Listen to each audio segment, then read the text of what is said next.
નમસ્કાર, ગ્લોબલ એક્સપ્રેસમાં તમારું સ્વાગત છે। હું આપની સાથે ચેતન। આજના અમેરિકાના તારીખ 28 માર્ચ 2026ના મુખ્ય સમાચારોની આપણે વાત કરીશું। અમેરિકામાં રહો છો, અમેરિકાના રોજના ગુજરાતીમાં અપડેટ જાણવા માટે આ ચેનલ એટલે કે ગ્લોબલ એક્સપ્રેસને સબસ્ક્રાઇબ કરવાનું ભૂલતા નહીં। આજના અમેરિકાના મુખ્ય સમાચારોની વાત કરીએ તો જો તમે અમેરિકા જઈ રહ્યા છો તો આ અહેવાલ જોવો જ પડશે। એરપોર્ટ પર જે છુપાયેલા એજન્ટો અને ડોમેસ્ટિક ફ્લાઇટમાં પણ ધરપકડનો ડર, શું તમારી એક નાની ભૂલ તમને જેલ ભેગા કરી દેશે? જાણો સનસનીખેજ સત્ય શું છે।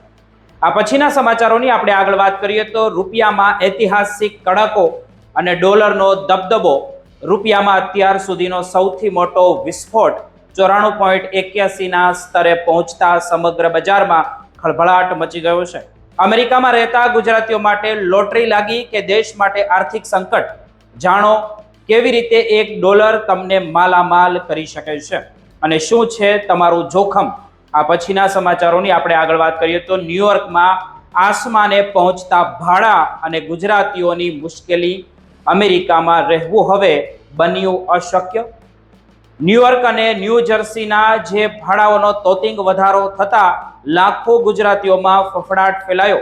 શું અમેરિકન ડ્રીમ હવે માત્ર એક સંઘર્ષ બનીને રહી જશે? તમારી કમાણી પર ભાડાનો પંજો, જાણો આ આર્થિક કટોકટીની અંદરની વાત શું છે। આ બધા જ સમાચારોની આપણે વિગતે ચર્ચા કરીએ। આપ જોતા રહો ગ્લોબલ એક્સપ્રેસ।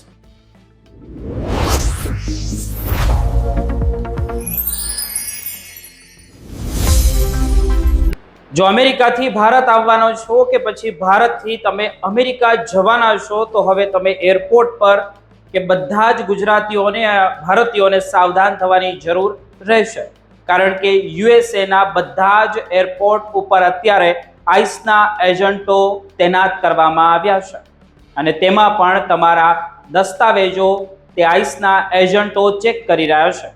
જો તેમાં નાની મોટી કંઈ પણ ખામી દેખાશે તો તમને સીધા જ જેલ ભેગા કરવામાં આવશે અથવા તો તમને હજારો સવાલો પૂછવામાં આવશે। ત્યાં સુધીમાં તમારી ફ્લાઇટ પણ છૂટી શકે છે। ખાસ કરીને જે લોકો ઘણા સમયથી હવાઈ મુસાફરી તેમણે નથી કરી, ગુજરાતી છે, ભારતીય છે, ઇમિગ્રેન્ટ છે, અમેરિકામાં રહે છે, તેની માટે ખાસ પડકાર સમાન આ અહેવાલ રહેશે। અમેરિકામાં રહેતા ભારતીય અને ગુજરાતીઓને કેવી રીતે શું ધ્યાનમાં રાખવું જોઈએ અને કયા બે વ્યક્તિઓની ધરપકડ કરવામાં આવી છે, એરપોર્ટ પરની જે પણ તમને બધી જ માહિતી હું એક સાથે આપીશ અને સાથે સાથે TSAના અધિકારીઓ તમારી બાતમી આઈસના એજન્ટોને શા માટે આપી રહ્યા છે તેમની વિશે આપણે વિગતે ચર્ચા કરીએ। મિત્રો, આજે અમે તમને એક એવી ઘટના વિશે જણાવવા જઈ રહ્યા છીએ જેમનો વિડીયો સોશિયલ મીડિયા ઉપર આગની જેમ ફેલાઈ રહ્યો છે મિત્રો, અને જેણે દેશભરમાં ઇમિગ્રેશનના કાયદાઓ પર ફરી એકવાર મોટી ચર્ચા છેડી દીધી છે। રવિવાર 22 માર્ચ 2026ની એ સાંજ સેન ફ્રાન્સિસ્કો ઇન્ટરનેશનલ એરપોર્ટમાં ટર્મિનલ 3 પર અન્ય દિવસોની જેમ જ સામાન્ય દિવસ હતો। મુસાફરોની અવરજવર ચાલુ હતી અને લોકો પોતપોતાની ફ્લાઇટની રાહ જોઈ રહ્યા હતા। ત્યાં જ અચાનક વાતાવરણ એકદમ ગંભીર બની ગયું જ્યારે અમેરિકન ઇમિગ્રેશન વિભાગે એટલે કે આઈસના એજન્ટોએ 41 વર્ષીય ગ્વાટેમાલાની માતા એન્જેલિના અને તેની 9 વર્ષની પુત્રી વેન્ડીને અટકાવ્યા।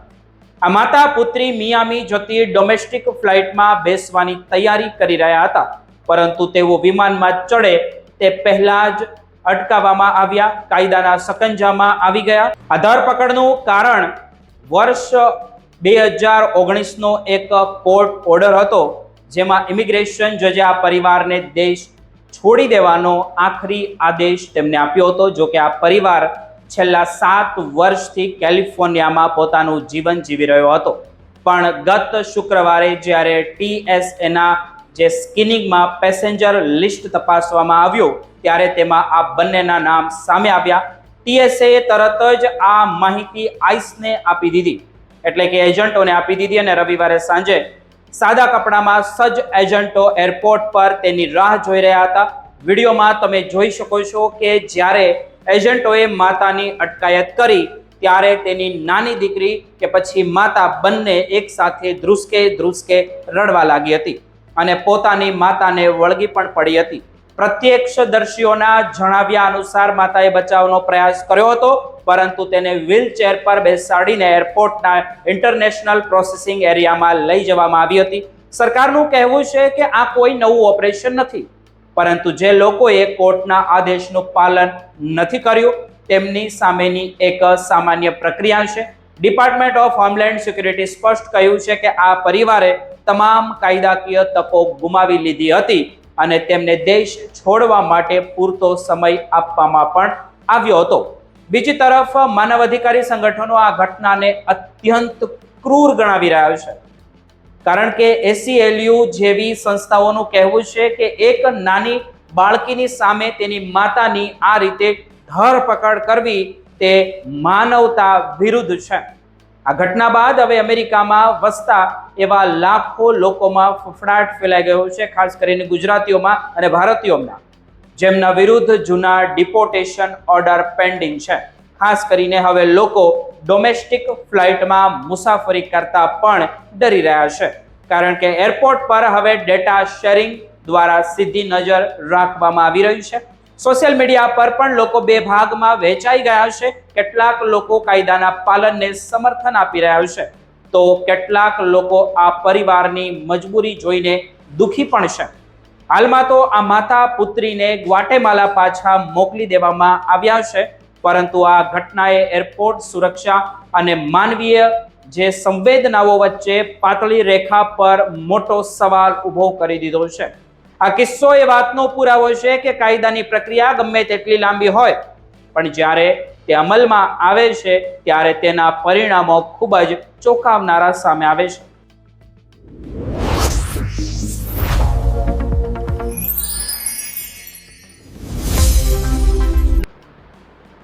આજના નાણાકીય જગતમાં સૌથી મોટા અને ચોંકાવનારા સમાચાર સામે આવી રહ્યા છે, જેમણે સમગ્ર બજારમાં ખળભળાટ મચાવી દીધો છે. વર્ષ 2026ના આ સમયગાળામાં ભારતીય રૂપિયામાં અત્યાર સુધીનો સૌથી મોટો કડાકો જોવા મળ્યો. શુક્રવાર 27 માર્ચના રોજ ભારતીય રૂપિયો અમેરિકી ડોલર સામે 94.81ના ઐતિહાસિક નીચલા સ્તરે બંધ થયો છે. માત્ર એક જ ટ્રેન્ડિંગ સેશનમાં રૂપિયામાં 84 પૈસાનો જંગી ઘટાડો નોંધાઈ ગયો, જે છેલ્લા એક દાયકામાં ભારતીય ચલણનું સૌથી ખરાબ પ્રદર્શન માનવામાં આવે છે. આ સમાચાર ભારતના અર્થતંત્ર માટે ભલે ચિંતાજનક હોય, પરંતુ અમેરિકામાં રહેતા લાખો ભારતીયો માટે આ એક લોટરી લાગવા જેવું સાબિત થઈ રહ્યું છે. આખી ઘટના પાછળનું મુખ્ય કારણ અમેરિકા, ઇઝરાયલ અને જે ઈરાન વચ્ચેની વધી રહેલા તણાવ છે, તેમના કારણે આંતરરાષ્ટ્રીય બજારમાં ક્રૂડ ઓઇલ એટલે કે કાચા તેલ, ખનિજ તેલના ભાવમાં પ્રતિ બેરલ $110 પાર કરી ગયા છે. ભારત પોતાની ઉર્જા જરૂરિયાતો માટે આયાત પર નિર્ભર છે અને તેલના વધતા ભાવને કારણે રૂપિયા પર ભારે દબાણ આવ્યું છે. વિદેશી સંસ્થાગત રોકાણકારો પણ ભારતીય બજારમાંથી નાણાં પાછા ખેંચી રહ્યા છે, જેમને કારણે ડોલર વધુને વધુ મજબૂત બનતો ગયો છે. આ નાણાકીય વર્ષમાં રૂપિયો લગભગ 11% જેટલો તૂટ્યો છે અને ફેબ્રુઆરીના અંતથી ઈરાન યુદ્ધ તીવ્ર બન્યા બાદ તેમાં 4%નો ઘટાડો થયો છે. નિષ્ણાંતોનું એવું કહેવું છે કે જો આ સંઘર્ષ લાંબો સમય ચાલશે તો રૂપિયો 96 કે 97ના સ્તર સુધી પણ જઈ શકે છે. મુંબઈ અને દિલ્હીના હેડલાઇન્સમાં ભલે આને આર્થિક સંકટ ગણાવવામાં આવતો હોય, પરંતુ અમેરિકામાં ડોલરમાં કમાતા NRI માટે આ સ્થિતિ એક પ્રકારની પગાર વધારા જેવી છે. જ્યારે રૂપિયો નબળો પડે છે ત્યારે NRI દ્વારા મોકલવામાં આવતા નાણાં એટલે કે રેમિડન્સનું મૂલ્ય વધી જાય છે. હવે એક NRI જ્યારે અમેરિકાથી ભારત પૈસા મોકલે છે ત્યારે તેને $1 સામે 95 રૂપિયા જેટલી રકમ મળી જાય છે, જે થોડા મહિના પહેલા માત્ર 85 કે 86 રૂપિયા હતી. હવે કોઈ વ્યક્તિ દર મહિને $2000 ભારત મોકલે તો તેના પરિવારને સીધા 20,000 થી 22,000 રૂપિયાનો વધારાનો ફાયદો થાય છે. વર્ષે આ રકમ 2 થી 3 લાખ રૂપિયા જેટલી થઈ જાય છે. જે કોઈ પણ વધારાની મહેનત વગર મળેલી રકમ ગણાય છે, જે સારો ઇન્ડિયામાં પગાર ગણાઈ જાય છે. અર્થશાસ્ત્રીઓ નોંધે છે કે જ્યારે પણ રૂપિયો નબળો પડે છે ત્યારે અમેરિકા અને ખાડી દેશોમાંથી ભારત પૈસા મોકલવાનું પ્રમાણ અચાનક જ વધી જાય છે. સિલિકોન વેલીમાં કામ કરતા એક એન્જિનિયરે જણાવ્યું કે તેમણે પોતાના માતા પિતાના ઘરના રિનોવેશન માટે ઇન્ડિયા પૈસા મોકલ્યા હતા, માટે $5,000 મોકલ્યા, જેમના તેમને 4.75 લાખ રૂપિયા મળ્યા. જો આ પૈસા 6 મહિના પહેલા મોકલ્યા હોત તો માત્ર 4,20,000 જેવા સમથિંગ મળત. આ તફાવત માત્ર સામાન્ય માણસ માટે ઘણો મોટો છે. આટલું જ નહીં, અમેરિકામાં વસતા લગભગ 45 લાખ ભારતીયો માટે હવે ભારત આવવું અને અહીં રહેવું ઘણું સસ્તું થઈ ગયું છે. મુંબઈ કે પછી બેંગ્લોરની luxury hotel, domestic flight, shopping અને લગ્ન પ્રસંગના ખર્ચ હવે ડોલરની સરખામણીએ 10 થી 15% સસ્તા પડી રહ્યા છે. સુરત, અમદાવાદ, હૈદરાબાદ અને કોચી જેવા શહેરોમાં NRI ગ્રાહકો દ્વારા રિયલ એસ્ટેટમાં પૂછપરછ વધી ગઈ છે, કારણ કે તેમના ડોલર હવે ભારતમાં વધુ મિલકત ખરીદી શકે છે. નિવૃત્તિનું આયોજન કરી રહેલા લોકો પણ હવે ભારતમાં સ્થાયી થવાનું વિચાર કરી રહ્યા છે, કારણ કે તેમની બચત હવે ભારતમાં વધુ સારું વળતર આપશે. જો કે આ સિક્કાની બીજી બાજુ પણ છે. તેલના ભાવમાં વધવાને કારણે વિમાની ઈંધણ મોંઘું થયું છે, જેમના કારણે ન્યુયોર્ક કે પછી શિકાગોથી ભારત આવતી ફ્લાઇટની ટિકિટોમાં 8 થી 15% વધારો થઈ ગયો છે, કે પછી હજી વધારે થઈ શકે છે. એટલે કે મુસાફરી મોંઘી થશે, પણ ભારતમાં પહોંચ્યા પછીનો ખર્ચ ઓછો થશે. લાંબા ગાળે ભારતમાં વધતી જતી મોંઘવારી આ ફાયદાને થોડો ઓછો કરી શકે છે, કારણ કે તેલ મોંઘું થતાં જ શાકભાજી, ડીઝલ અને અન્ય ઘર વકરીની ચીજોમાં ભાવ વધશે. તેમ છતાં ડોલરમાં કમાતા લોકો માટે આગામી 1 વર્ષ ખૂબ જ ફાયદાકારક દેખાઈ રહ્યું છે.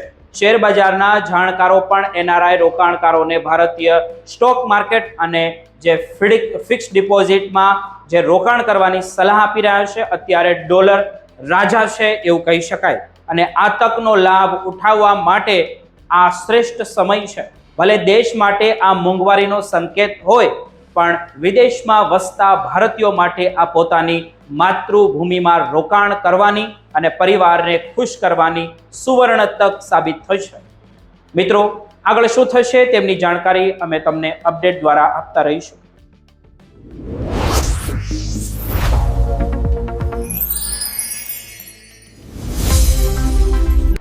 અમેરિકાના બ્રુકલિનમાં રહેતા એક ગુજરાતી વેપારીએ તો ત્યાં સુધી કહ્યું છે કે અમે તકની શોધમાં અમેરિકા આવ્યા હતા, પણ હવે ત્યાં ભાડાનો બોજ એટલો વધી ગયો છે કે અમેરિકન ડ્રીમ હવે એક સંઘર્ષ જેવું લાગવા માંડ્યું છે. જો કે આ સિક્કાની બીજી બાજુ પણ છે. તેમની વિગતે મારે તમારી સાથે ચર્ચા કરવી છે. મિત્રો, આજે આપણે એક એવા સમાચાર વિશે વાત કરવા જઈ રહ્યા છીએ જેમણે અમેરિકામાં વસતા લાખો ભારતીયો અને ગુજરાતીઓ, ખાસ કરીને આપણા ભવ્ય ગુજરાતીઓ સમાજમાં ફફડાટ ફેલાવી દીધો છે. ન્યુયોર્ક સિટીમાં હાઉસિંગ કટોકટી હવે તેના ચરમ સીમા પર પહોંચી ગઈ છે, અને ફેબ્રુઆરી 2026ના તાજેતરના આંકડા મુજબ મેનહટન જેવા પોશ વિસ્તારમાં એપાર્ટમેન્ટનું સરેરાશ ભાડું $5,000 સુધી પહોંચી ગયું છે, જે એક નવો રેકોર્ડ છે. જ્યારે બ્રુકલિનમાં આ આંકડો $4,296 ને પાર કરી ગયો છે. કોરન ગ્રુપના તાજેતરના રિપોર્ટ અનુસાર આ ઉછાળો અત્યાર સુધીનો સૌથી મોટો અને આંચકાજનક છે, જેમાં મેનહટન ભાડામાં 6% અને બ્રુકલિનમાં જે 7.5%નો તોતિંગ વધારો થયો છે. આ મોંઘવારીની સીધી અસર અમેરિકામાં વસતા અંદાજે 4.5 લાખ તેથી વધારે ગુજરાતીઓ પર પડી રહી છે, જેમાંથી એક મોટો હિસ્સો ન્યુયોર્ક અને ન્યૂ જર્સીના વિસ્તારમાં વસેલો છે.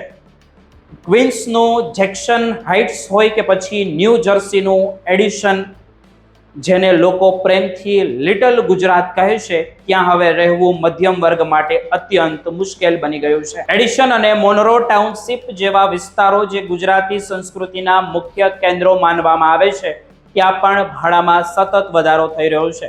એડિશનમાં સરેરાશ ભાડું $2,600 ની આસપાસ પહોંચી ગયું છે, જે સામાન્ય નોકરી કરતા લોકો માટે મોટી ચિંતાનો વિષય બન્યું છે. ન્યુયોર્કની આ જાકમજોળ પાછળ હવે એટલી મોટી કિંમત ચૂકવવી પડી રહી છે કે ઘણા પરિવારો આર્થિક પાયમાલીની અણી પર આવી ગયા છે. આ પરિસ્થિતિ માત્ર નવા આવેલા ગુજરાતીઓ માટે જ નહીં, પણ વર્ષોથી ત્યાં સ્થાયી થયેલા પરિવારો માટે પણ પડકારરૂપ બની રહ્યું છે. આઈટી પ્રોફેશનલ્સ અને નાના વેપારીઓ હવે પોતાની કમાણીનો 40% જેટલો મોટો હિસ્સો માત્ર ભાડામાં જ ખર્ચી રહ્યા છે, જેમના કારણે બાળકોના શિક્ષણ અને વતનમાં પરિવારને પૈસા મોકલવા જેવી જે બાબતો હોય તેની પર કાપ મૂકવો પણ પડી રહ્યો છે.